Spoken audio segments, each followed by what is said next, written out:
de una denominación. Dice, ustedes son esto, ustedes son aquello. Mire, venga usted al culto, observe y usted saque sus propias conclusiones. Pero nosotros no tenemos una etiqueta ni nos identificamos especialmente con una denominación, porque yo creo sinceramente que el Señor, en la forma como hemos estado trabajando en estos años, nos ha guiado de esta manera, y aunque respetamos y tenemos muy buena relación y comunión y amistad con otros pastores que sí pertenecen a otras denominaciones, lo que está bien claro es que nosotros sobre todo lo que decimos es que pertenecemos a Cristo.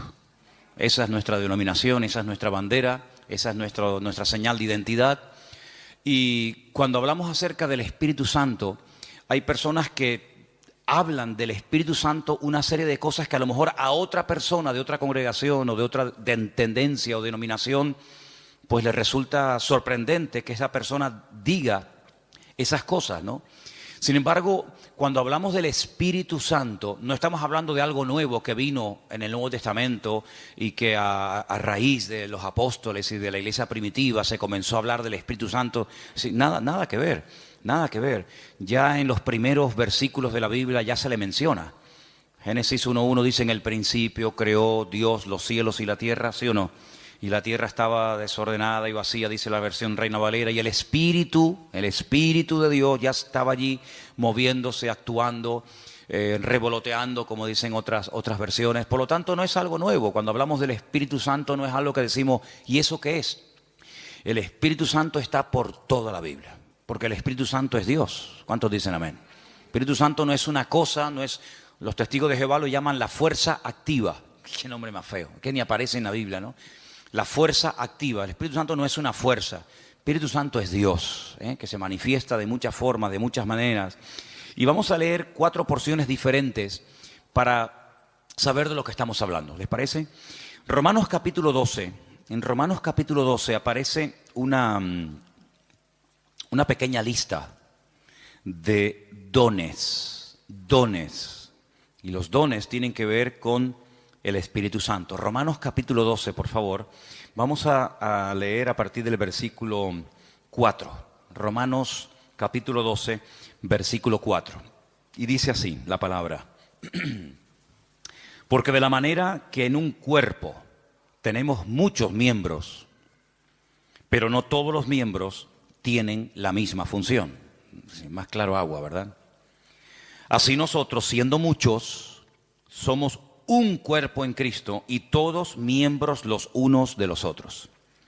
De manera que teniendo diferentes, plural, dones, diferentes dones, según la gracia que nos es dada, y ahora usted vaya contando, cuente los dones que ahí se mencionan.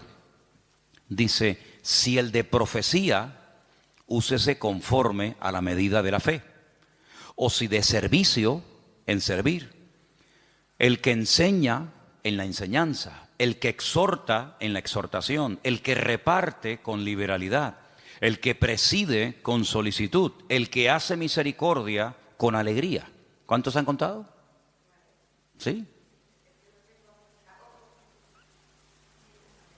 A mí me salen 7, pero no sé dónde. A lo mejor la versión tuya es diferente, ¿no?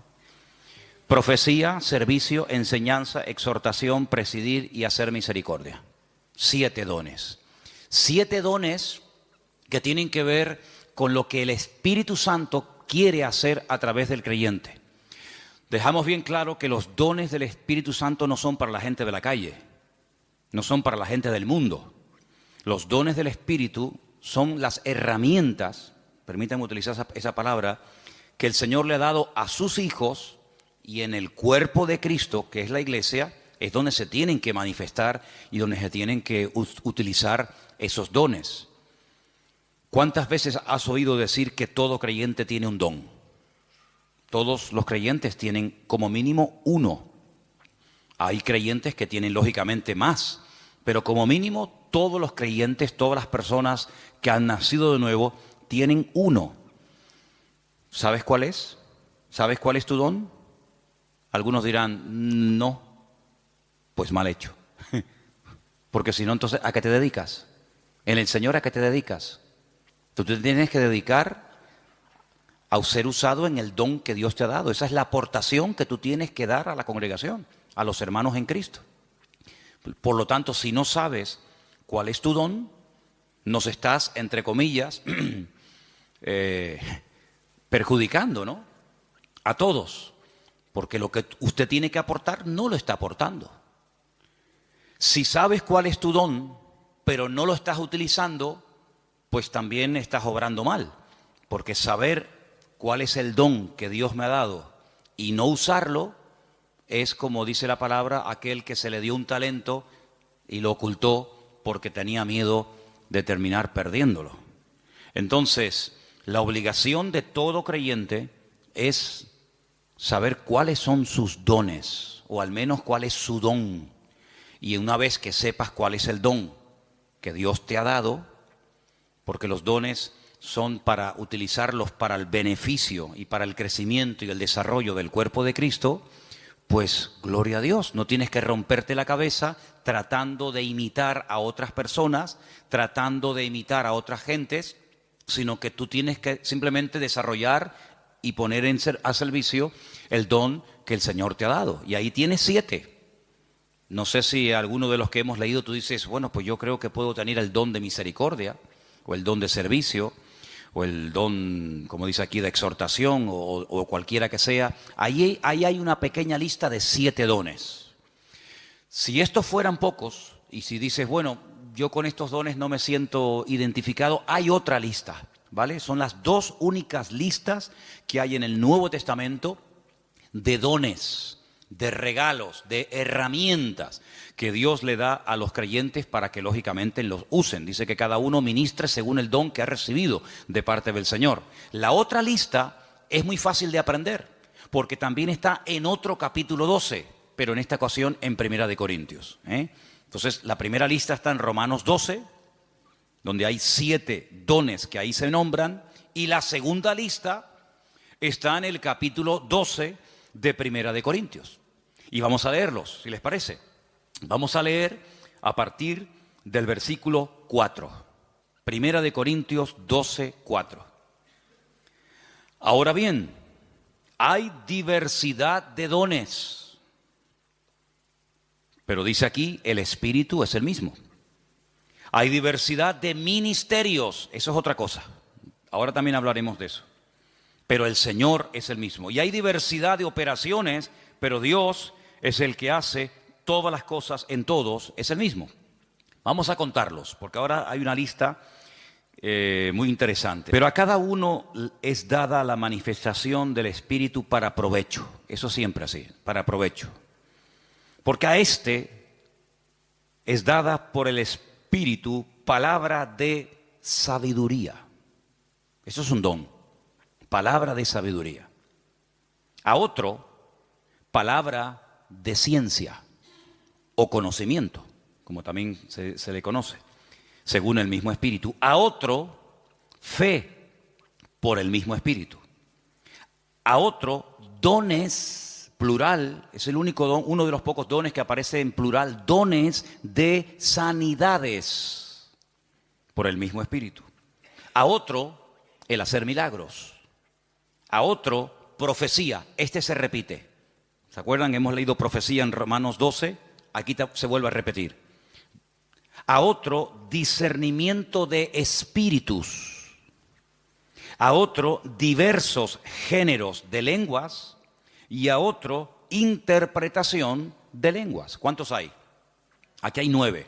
Pero bueno, digamos que se repite uno que aparece en Romanos 12, pero son 9. Estos 9 dones los añadimos a los otros que se mencionaron en Romanos capítulo 12 y tenemos una lista bastante interesante de dones en los cuales todos y cada uno de los creyentes pueden ser utilizados en cualquier momento. Ahora, hay creyentes que han sido utilizados de una forma no regular, sino de una forma, digamos, una vez y ya está, en uno de estos dones o de los que hemos leído en Romanos 12. Pero eso es una cosa, y otra cosa es que frecuentemente, asiduamente, como algo ya normal en tu vida, haya uno o varios dones que se manifiestan en tu vida.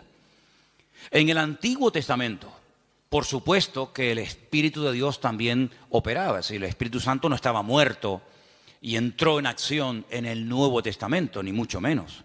En el Antiguo Testamento hubieron personas que hicieron tremendos milagros, tremendos.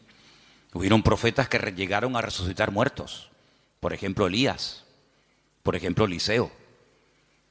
En el Antiguo Testamento encontramos a un hombre que dice la Biblia que Dios le dio una sabiduría tan grande que no hubo otro en toda la tierra capaz de tener aquella sabiduría que este hombre tuvo. Y estoy refiriéndome, como bien saben ustedes, al rey Salomón, que había momentos en los que la gente no sabía qué hacer y él daba la palabra exacta y concreta y específica y problema solucionado, porque la palabra de sabiduría no es para destacar por encima de los demás, sino es para a veces solucionar situaciones que a menos que haya una palabra de sabiduría, una palabra específica de parte del Señor, porque no es un consejo, sino es una palabra concreta y específica, esto es lo que hay que hacer.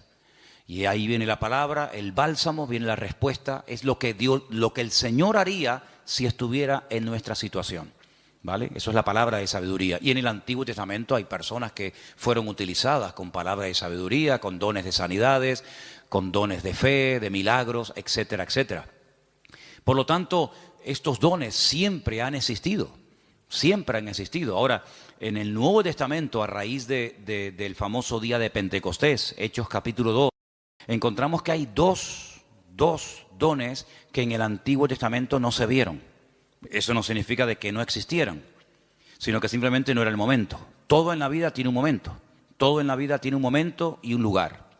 Y en el Antiguo Testamento no se ve a una persona en una congregación, al aire libre, donde sea, hablando en lenguas. Sí se ven profetizando. Por ejemplo, Saúl dice que se metió un día en una compañía de profetas y profetizó con ellos. Y el Antiguo Testamento está lleno de profetas. Madre mía, pues tienen ahí todos los que quieran. Isaías, Jeremías, todos profetizaron. La mayoría de ellos sobre eventos futuros, la futura restauración, las glorias que le vendrían al pueblo de Israel, persecuciones, restauración, derramamiento del Espíritu en forma masiva, como el caso de Joel, profecías que tienen que ver con la primera venida del Señor Jesucristo, otras que tienen que ver con profecías que tienen que ver con la segunda venida de Cristo. Por lo tanto, el don de profecía está por todas partes en el Antiguo Testamento. Pero repito, el don de hablar en otras lenguas y de interpretar dichas lenguas no aparece ningún ejemplo en el Antiguo Testamento. En el don de discernimiento de espíritus, por supuesto que aparece. Hay varias ocasiones en el Antiguo Testamento donde la gente discernía que ese espíritu, eso que estaba ocurriendo, no era producido por el Señor, sino que detrás de eso estaba nada más y nada menos que el mismísimo Satanás, el mismísimo enemigo de los creyentes y de Dios. Palabra de sabiduría ya la hemos definido, pero la palabra de ciencia es una revelación de algo que ha ocurrido y que trae un conocimiento, trae una revelación. Por ejemplo, ustedes pueden recordar el famoso pasaje donde dice la Escritura que le dice el profeta Eliseo a su siervo, a su criado, a su ayudante Giesi: ¿de dónde vienes? Saben que cuando Naamán fue sanado de la lepra y le quiso dar dones y le quiso dar presentes y regalos y dádivas al profeta Eliseo, Eliseo dijo: no me tienes que dar absolutamente nada. Pero sin embargo Giesi fue detrás de él, ¿se acuerdan? Y le pidió cosas, las escondió. Cuando entra en la presencia de su señor, a la persona que servía, Eliseo le dice: ¿de dónde vienes? Dice: no, yo no he ido a ninguna parte. Dice: yo te vi cuando ibas detrás de él y le pediste esto y esto. Dice: la lepra de Naamán se te pegará a ti y a tu descendencia para siempre. Es una palabra revelada que a menos que Dios la revele es imposible conocerla. Por lo tanto, los dones del Espíritu están en pleno vigor. Yo sé que hay círculos, evangélicos en algunas congregaciones donde dicen abiertamente, y no tienen ningún reparo en decirlo, que cuando, por ejemplo, murieron los 12 apóstoles, incluido Pablo, los dones, las manifestaciones del Espíritu como que se acabaron. Ya tenemos la palabra, pero es curioso porque la palabra completa no se tuvo cuando murieron los 12 discípulos. Algunos dicen: no, cuando se murieron los 12 apóstoles y ya teníamos la Biblia, sí, pero ¿cuándo tuvimos la Biblia? Al día siguiente de morir Pablo, Pedro y Santiago, pasaron siglos desde que pudimos tener toda la Biblia en un tomo, y no fue hasta la invención de la imprenta, ¿verdad? Ya cerca del siglo XV, fíjate tú, cuando se pudo por fin tener una Biblia en la mano. Entonces, ¿qué pasó desde que murió Pedro, Santiago, Juan, Tomás? ¿Qué pasó? Bueno, pues en ningún momento en la palabra del Señor encontramos que el Señor ha menguado su presencia, sus manifestaciones, su poder, sino que todos los dones están en pleno vigor. El problema es que la gente ha perdido el interés. Hay creyentes que no les interesa este tema. Hay creyentes que nunca le piden al Señor, Señor, yo quiero ser utilizado en algún don. O si tengo alguno, que lo tengo seguro, pues Señor, dime cuál, porque se me va la vida y al final tendré que darte cuentas, porque eso es una cosa que tenemos que tener todos presentes. Tendremos que rendir cuentas delante del Señor de lo que hicimos y de lo que no hicimos, de lo que teníamos que haber hecho y no hicimos. Y si tienes un don y nunca te preocupaste en averiguar cuál era, cuando lleguemos a la presencia del Señor, pues llegarás diciéndole al Señor, Señor, fui un inútil en el sentido de que no me dejé utilizar en el don que tú me diste y al final no hice absolutamente nada con él. Tómense en serio este tema, hermano, ¿saben? Tómense en serio este tema. Esto no es algo opcional. No, yo no tengo ninguno. No, a mí no me interesa. Yo soy muy joven, yo soy muy mayor. Yo no tengo tiempo. Mire, la vida cristiana no la organizamos nosotros a nuestra manera. La vida cristiana está bien establecida en la palabra y la palabra de Dios nos enseña que algún día tendremos que presentarnos delante del Señor y rendir cuentas por todo lo que hemos hecho. Y una de las cosas por las cuales tendremos que rendirle cuentas al Señor es por el don o los dones que el Señor nos dio, ¿qué hicimos con ellos? Espero que todos podamos decir, Señor, yo el don lo utilicé, lo puse al servicio del cuerpo de Cristo, pude bendecir a otros hermanos, etcétera, etcétera. Así que quédense con estos dos capítulos, Romanos 12 y el otro era 1 Corintios 12. Son los dos únicos capítulos que aparecen en el Nuevo Testamento, donde aparecen las listas, 7 por un lado, 9 por otro. Hay dones que son de expresión, hay dones que para poder utilizarlos tienes que abrir la boca. Don de lenguas, pues si no abres la boca, ya me contarás a mí cómo vas a ser utilizado en ese don. Don de interpretación de lengua, don de profecía. Pues hay dones que no hace falta que digas nada para ser usado en él. Hay dones que no tienes que decir nada, pero hay otros dones que sí tienen que utilizarse, las palabras, ¿verdad?, para poder ser utilizado y para poder fluir en ese don. Todos los dones, por supuesto, podemos ver cantidad de porciones en el Nuevo Testamento, en el Antiguo Testamento, de cómo obraban, cómo operaban, cómo se manifestaba cada uno de ellos. Pero luego hay algo que no tiene nada que ver con el don o con los dones del Espíritu Santo. Y es lo que leímos el otro día en Gálatas, capítulo 5, ¿se acuerdan? Y es lo que la Biblia llama el fruto, que no tiene, repito, nada que ver con los dones. La iglesia de Corinto, ¿se acuerdan ustedes? La iglesia de Corinto tenía todos los dones. Primera de Corintios, capítulo 1, dice, nada os falta en ningún don. Si pudiéramos entrar y ver esa iglesia, allí en esa iglesia se hablaban lenguas, se interpretaba, se profetizaba. En esa iglesia estaban todos los dones en plena operación. Pero también, por otra parte, tenemos que decir que así como Pablo los alaba en el capítulo 1, porque nada les faltaba, ningún don, en el capítulo 3, a los mismos hermanos, a la misma congregación, les llama carnales, niños en Cristo, gente inmadura, porque había problemas de celos, de envidias, de divisiones entre los hermanos. Y algunos se pueden preguntar, ¿y una persona con dones del Espíritu Santo, utilizado por el Señor, puede tener problemas de celos, de envidias, de falta de amor, falta de perdón? Bueno, no debería ser, ¿verdad? No debería ser. Pero el don es perfecto. Lo que no es perfecto es el instrumento que utiliza el Señor para que el don fluya. ¿Se da cuenta? Entonces, el martillo es perfecto. El martillo está diseñado de tal manera que clava todo lo que... Ahora, si algún día te pegas un martillazo en la mano, no te enfades con el martillo. El problema fue que apuntaste mal. Entonces el problema no está en el martillo. El problema está en una mala utilización del martillo. Apuntaste en una dirección y te salió en otra. Entonces puede ser que una persona sea utilizada en un momento determinado por el Señor en un área y a continuación tener una manifestación nada correcta por parte de su carácter y echar a perder la bendición de Dios en su vida. Y voy a poner algunos ejemplos muy fáciles de entender. Ustedes se acuerdan cuando Moisés, ¿quién no conoce a Moisés? Moisés se va a lo alto del monte Sinaí en una primera ocasión y se pega 40 días en ayuno y en oración delante de la presencia del Señor. ¿Se acuerdan, sí o no? Allí recibe las tablas de los 10 mandamientos, la ley, y el hombre viene con la cara brillándole de haber estado 40 días en ayuno y en oración, en plena comunión con el Señor.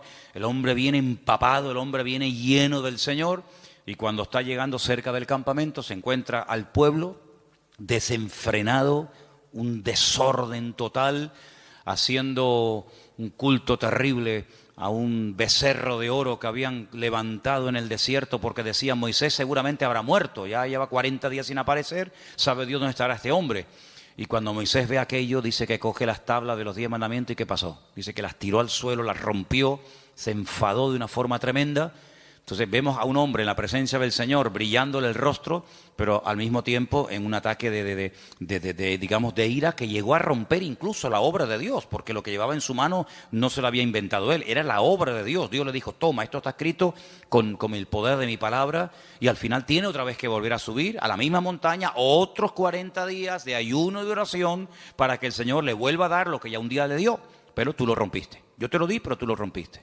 Entonces hay personas que el Señor les da dones genuinos, el don es genuino, no dudamos del don. Pablo dice: nada falta en ningún don.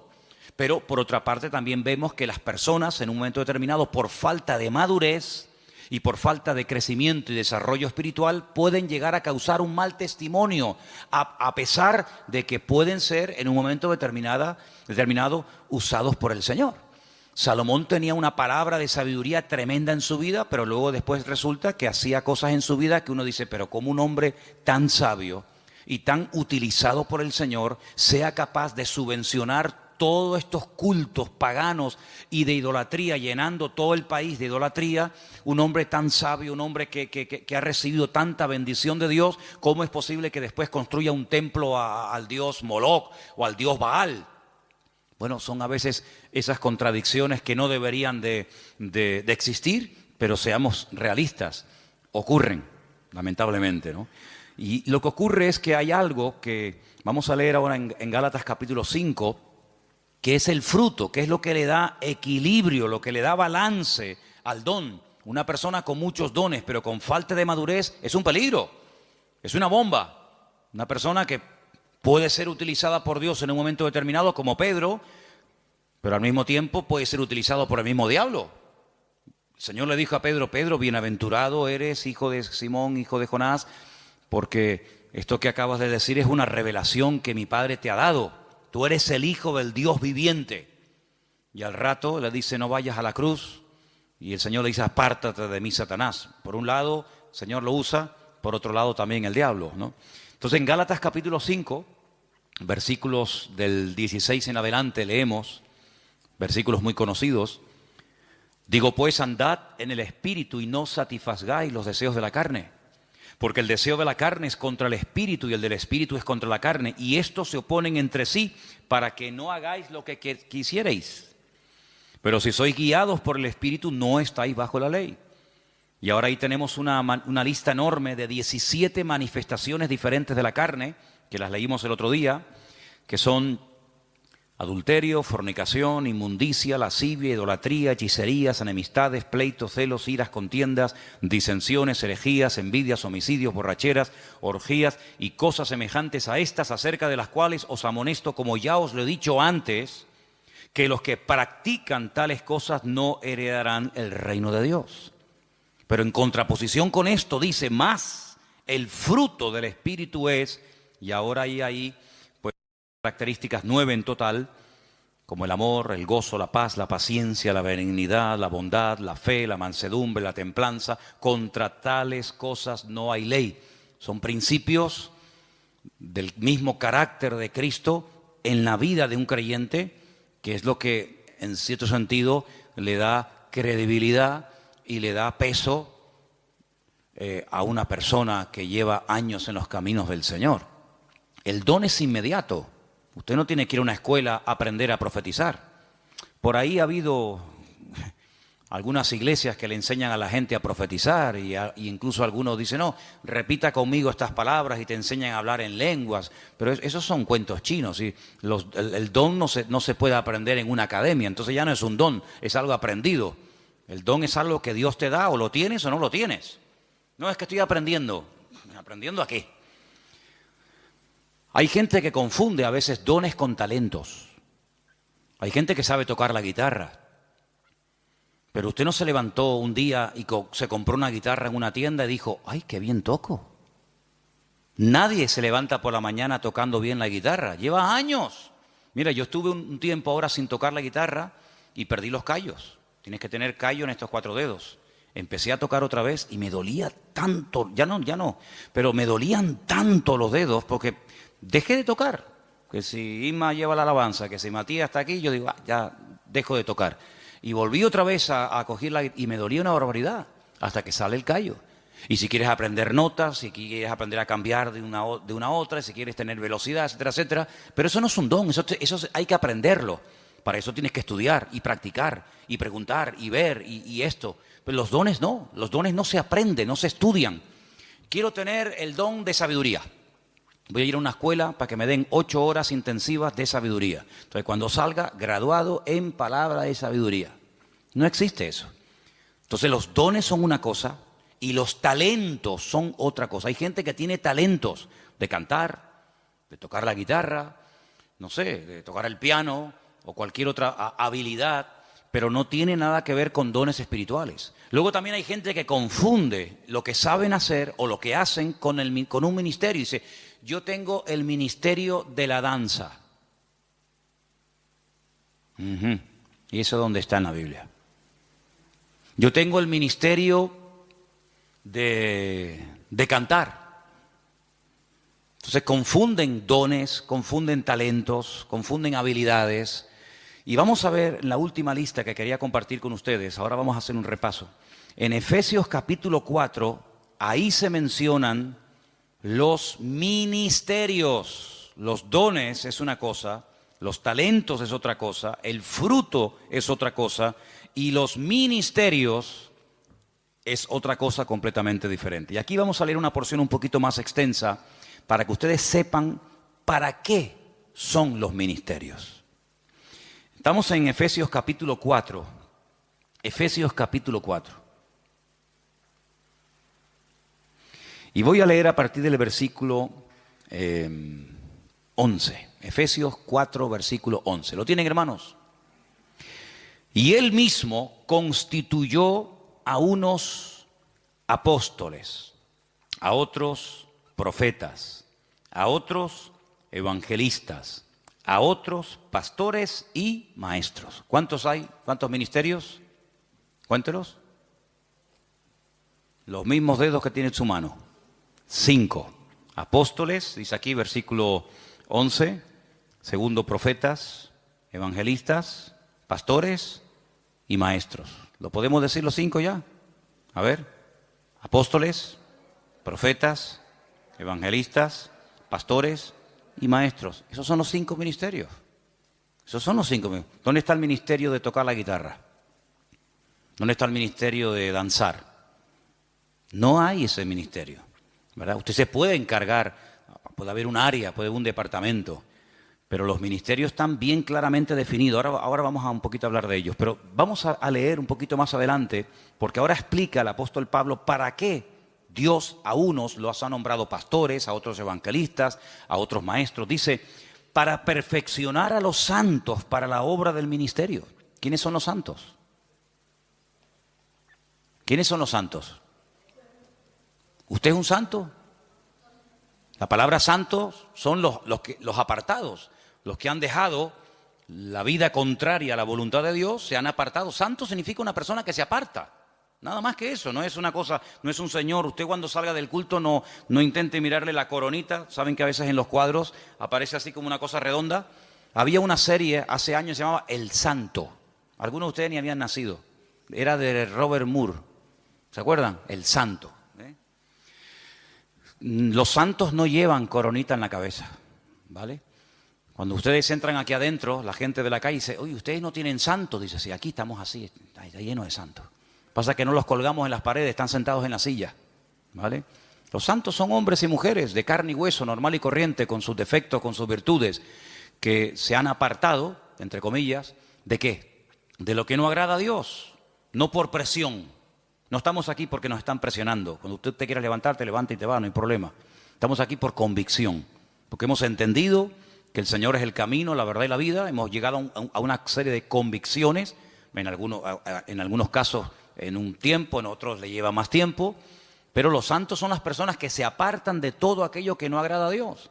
Entonces dice que el Señor ha levantado, ha perfeccionado a estos 5 ministerios para ayudar a los santos, para perfeccionarlos, para la obra del ministerio, para la edificación del cuerpo de Cristo, ¿vale? Hasta que todos lleguemos a la unidad de la fe. Esa es la meta, ese es el objetivo, que todos lleguemos a la unidad de la fe y del conocimiento del Hijo de Dios, a un varón perfecto, a la medida de la estatura de la plenitud de Cristo. ¿Cuál es la meta?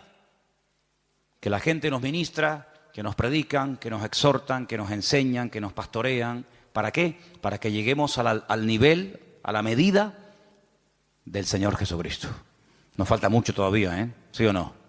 Nos falta mucho. Pero bueno, esa es la meta. Y sigo leyendo, versículo 14. Para que ya no seamos niños fluctuantes, llevados por doquiera de todo viento de doctrina, por estratagema de hombres, que para engañar emplean con astucia las artimañas del error, sino que siguiendo la verdad en amor, crezcamos en todo en aquel que es la cabeza, esto es Cristo, de quien todo el cuerpo, toda la iglesia, bien concertado y unido entre sí por todas las coyunturas, que se ayudan mutuamente, según la actividad propia de cada miembro, recibe su crecimiento para ir edificándose en amor. Tal vez el mejor ejemplo para entender lo que debería ser una iglesia es el cuerpo humano.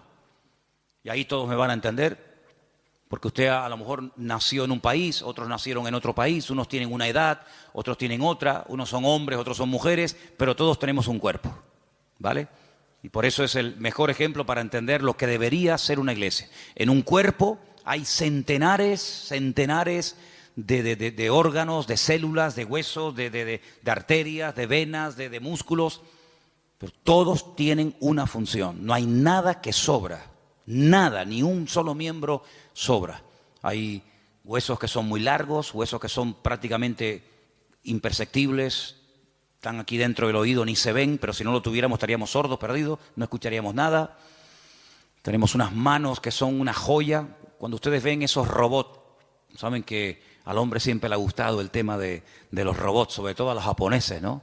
Cuando ustedes ven el último robot que los japoneses han diseñado y corren la cortina y hay un humo y música y focos para ver el último robot que han hecho, tú lo miras y dices, ¡qué birria! ¡Qué birria! ¿Te gustaría caminar como un robot? ¿Te gustaría moverte como un robot? Y eso es lo máximo a lo que ha llegado el hombre, lo máximo. Increíble. Una mano, la mano del ser humano es tan perfecta que no hay un robot, no hay una máquina en el mundo que le llegue, vamos, ni al 1% de las habilidades que tiene solamente la mano. El ojo, no hay una cámara en el mundo que sea tan perfecta como el ojo del ser humano. Una bomba de agua que tarde o temprano termina rompiéndose. Aquí tenemos una bomba aquí dentro del pecho que está 70, 80, 90, 100 años en algunos casos, pum, pum, pum, pum, pum, pum, pum. Millones de litros de sangre bombeando por la mañana, por la tarde, por la noche, de pie, sentados, acostados, en avión, en la cama, de jóvenes, de niños, hasta en el vientre de nuestra madre. Es una cosa increíble. Los filtros que tenemos en el cuerpo, los que tenemos coche, de vez en cuando tenemos que cambiar el filtro de aceite, ¿sí o no? El filtro del aire, hace poco le cambié al coche mío el filtro del aire y yo digo, pero señor, si yo le suelo cambiar muy a menudo los filtros, estaba negro, negro.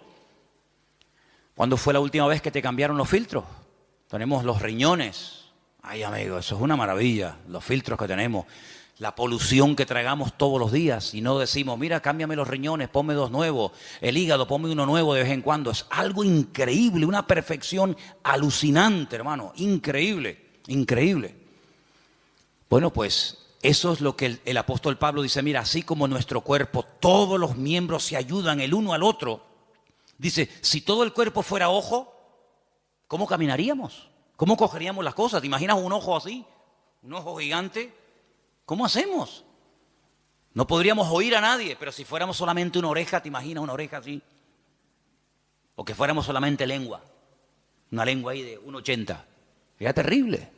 Pero Dios ha puesto todo en el cuerpo humano con una perfección increíble, increíble, hermano.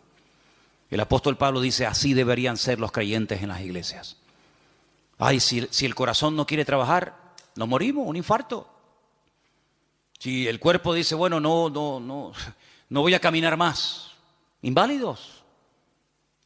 Y en una iglesia, hermanos, cuando alguien se pega años sentado en una silla y no aporta nada, no es lo mismo que si tuviéramos un brazo que no se quiere mover, ahí caído, paralítico. Saben que hubo una época en la historia, parece mentira, el hombre a veces ha inventado cosas tan extrañas. Ha habido momentos en la historia en la que ha habido hombres que han querido vivir de una forma santa, sin pecar, sin contaminarse en el mundo. Y hay casos de personas que se pegaron 20 años en lo alto de una columna, allá arriba, porque no quería tener contacto con el mundo. Gente que se amarraban los brazos y los brazos terminaban perdiendo la movilidad. ¿Qué te parece? Pero ¿cuántas veces en las iglesias encontramos que hay gente que son personas que no aportan? Son grandes orejas, son orejas enormes. Imagínense venir un día a la iglesia y encontrarte una oreja así, ahí en una silla, en la otra, orejas así, así. ¿Y estos quiénes son? Los oidores. Estos son los que oyen. Sería terrible, ¿no? Sería terrible. Pero así como en el cuerpo, cuando un miembro no quiere funcionar, el cuerpo se enferma. Así de claro, y hay que operarlo, hay que meterlo en el quirófano. En una iglesia, cuando un miembro no desarrolla sus dones, sino oye, y venga a oír, y venga a oír, y venga a oír, y venga a oír, y el hermano se murió oyendo sermones. Ahí enterramos al hermano, a la hermana Doña Oreja, la Doña Oreja. Pues pasa exactamente igual. Entonces deberíamos tener esa mentalidad de decir, Señor, así como en el cuerpo los miembros tienen que funcionar, mis manos tienen que funcionar, mi mente, mis ojos, mis oídos, mis riñones, mis pulmones, mis pies, mi oreja, todo tiene que funcionar a la perfección cuando yo quiero hacer uso de ellos. Pues la Biblia dice que la iglesia es como un cuerpo, pero cuidado, hay un detalle muy importante.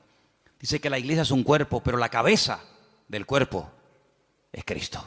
¿Cuántos dicen amén? ¿Y por qué dice la cabeza? Porque de la cabeza, amigos, salen todas las órdenes. Usted puede tener unas piernas de oro, puede tener un corazón maravilloso, pero si la cabeza no funciona, amigo, Cristo es la cabeza de la iglesia. Él es el que da las órdenes, Él es el que dice, quiero utilizar esta mano, quiero utilizar esta boca, quiero utilizar a este hermano, quiero utilizar a este joven, quiero utilizar a esta familia. Y el miembro no se puede negar, porque el que recibe las órdenes es el miembro, pero el que las da es la cabeza. ¿Y cuántas veces nosotros con nuestra actitud le decimos al Señor, no, yo no? Es como si yo le diga a mis manos, coge la Biblia y lee, y la mano dice, no quiero trabajar. ¿Y cómo cojo la Biblia? Claro, algunos me dirán, pero hay gente que pinta unos cuadros preciosos con la boca. Sí, pero eso no es lo normal. La excepción no confirma la regla.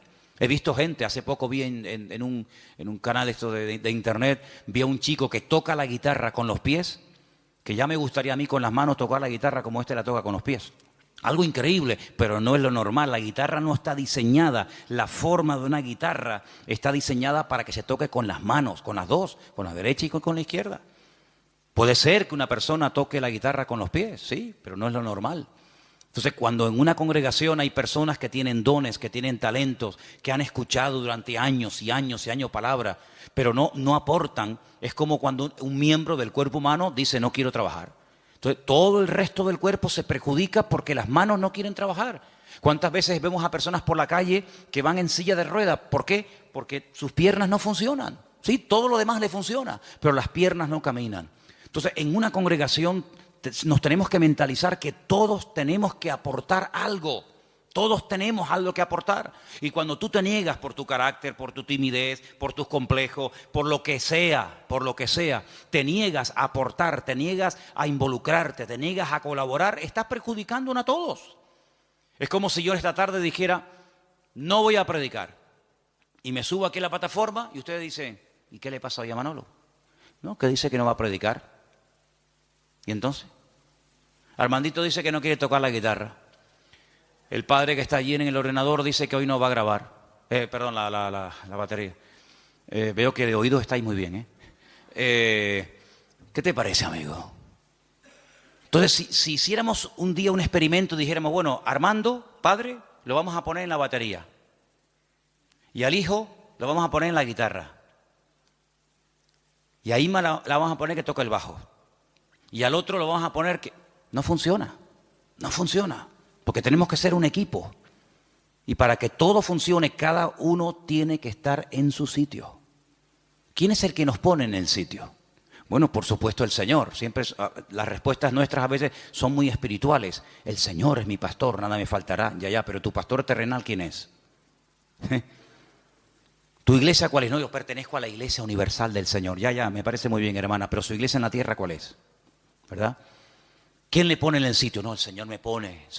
Ya, el Señor le pone, pero ¿a través de quién le pone? Cuando las ovejas se levantan por la mañana y tienen hambre, ¿cuál de todas las ovejas decide a dónde se tiene que ir el rebaño a buscar pasto? ¿Cuál? ¿La más vieja? ¿La más joven? ¿La más lista? ¿La más guapa? ¿La más gordita? Ninguna.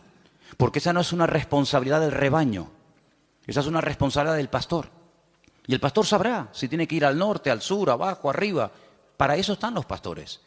Entonces, cuando hemos leído esta tarde en este último pasaje de los ministerios, los apóstoles, los pastores, los evangelistas, tenemos que saber cuáles son las funciones de estos ministerios para que podamos dejarnos ayudar y para que el Señor nos vaya mostrando cuál puede ser nuestro sitio y una vez que lo descubramos, poder servir al Señor de una forma eficaz y no estar dando palos de ciego y que se nos va la vida y al final muchos planes, muchas ideas, muchos proyectos, pero al final no concretamos nada.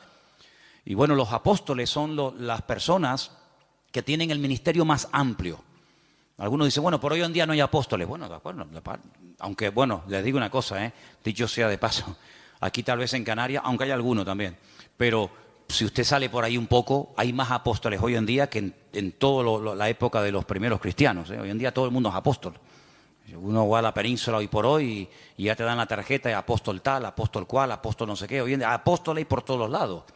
Pero quitando el título, el apóstol es la persona que hace de todo un poco. El apóstol es un ministerio completo, es como el dedo pulgar, que es el único que es capaz de tocar a los demás, ¿no? Es un poco pastor, es un poco evangelista, es un poco maestro, es un poco pionero, es un poco de todo, ¿verdad? Es el que abre, el que pastorea, el que funda la obra. El ministerio apostólico es el más amplio de todos. ¿Sé bueno qué es? ¿Pastor? No, pues también es evangelista. O es maestro, sí, pero también es no sé qué. Es un ministerio muy amplio. Lógicamente el ministerio de pastor está más claro que el agua, es la persona que está en una congregación, la que atiende a la iglesia, la que no solamente atiende a la iglesia, sino que cuida a la iglesia de lobos, porque en los tiempos de la Biblia el pastor dedicaba más tiempo a cuidar el rebaño de que fuera atacado por lobos que realmente a atender en sí el rebaño, porque una vez que el rebaño lo llevas al pasto ya no tienes que hacer nada más. Pero el pastor sí tiene que hacer algo más. El pastor está vigilando por si le viene el lobo por la derecha, por la izquierda, por detrás o por delante. Ya llevó al rebaño a lugares de delicados pastos. Ya la oveja no tiene que pensar en nada más, pero el pastor tiene que estar oteando el horizonte por si acaso viene algún peligro. Esa es una de las funciones tal vez más importantes hoy en día. Y dice la palabra de Dios que en los últimos tiempos una de las cosas que van a escasear son buenos pastores. Parece mentira. Los evangelistas son las personas que tienen un ministerio que sale fuera de la congregación. Son personas que Dios los ha capacitado con una gracia para ganar almas, para llevar almas a los pies de Cristo, para integrarlas en el cuerpo de Cristo y que crezcan y maduren y el día de mañana pues sigan sirviendo al Señor. Los profetas, no es tanto el profeta del Antiguo Testamento que era el que hablaba en nombre del Señor, sino los profetas hoy en día son personas que exhortan, que amonestan, que sacuden, que motivan a la iglesia. Entonces, estos ministerios, dice la Biblia, que Dios los ha puesto en nuestro camino, en nuestra vida, ¿para qué? para perfeccionarnos. Y hermano, cuando usted, por ejemplo, no se tiene un problema con el corazón, usted no va al dentista, usted va al cardiólogo. Hermana, cuando usted quiere revisarse, usted tiene que ir a un ginecólogo, usted no tiene que ir a un neurólogo o a cualquier otro. Sí, los especialistas en la medicina son los que se encargan específicamente de las distintas áreas de nuestro cuerpo, ¿verdad? Y a veces hay médicos que dicen, mire, perdone, esto se escapa de mis manos, usted tiene que ir a fulanito de tal, y ellos mismos te remiten al especialista. En la iglesia, en el cuerpo de Cristo pasa exactamente lo mismo. El Señor va a poner en tu camino, espero que los reconozcas y que los valores, el Señor va a poner en tu camino a personas que en un momento determinado te van a sacudir. Pero claro, tú no vas a estar toda la vida que te estén sacudiendo, pero habrá otros momentos en tu vida en los que el Señor te va a guiar por un camino o te va a guiar por otro. Lo importante es que las ovejas se dejen pastorear. Lo importante es que la gente quiera aprender. Cada vez que hemos tenido la oportunidad de trabajar con algún grupo, nos pasó con los hermanos del Puerto de la Cruz, cuando estábamos comenzando a trabajar con los hermanos que en su día vinieron aquí a pedir ayuda, yo lo primero que les pregunté fue, ¿ustedes van en serio? Porque yo no quiero perder el tiempo. Si ustedes van en serio y quieren aprender y queremos trabajar juntos, aquí nos tienen. Si no, búsquense a otro, porque para perder el tiempo, no. Con los hermanos de Israel, exactamente igual. Hermanos, ¿ustedes quieren ir en serio? ¿Ustedes quieren ser atendidos? ¿Quieren ser enseñados? ¿Quieren ser pastoreados? Entonces, lo importante es que siempre tengamos la actitud de querer aprender. Y hermano, en la vida no hay un momento en el que se llega y se dice, ya lo sé todo, ya lo he recibido todo, sino que siempre hay algo que aprender. Y quiero terminar recordando las palabras que Pedro un día, estamos hablando del apóstol Pedro, un hombre que vivió cerca del Señor, caminó por encima de las aguas, un hombre que, bueno, fue una bendición de Dios. Él en una de sus cartas dice, hablando de Pablo, nuestro hermano Pablo, al cual el Señor le ha dado una gran sabiduría y a veces escribe cosas difíciles de entender, las cuales los indoctos tuercen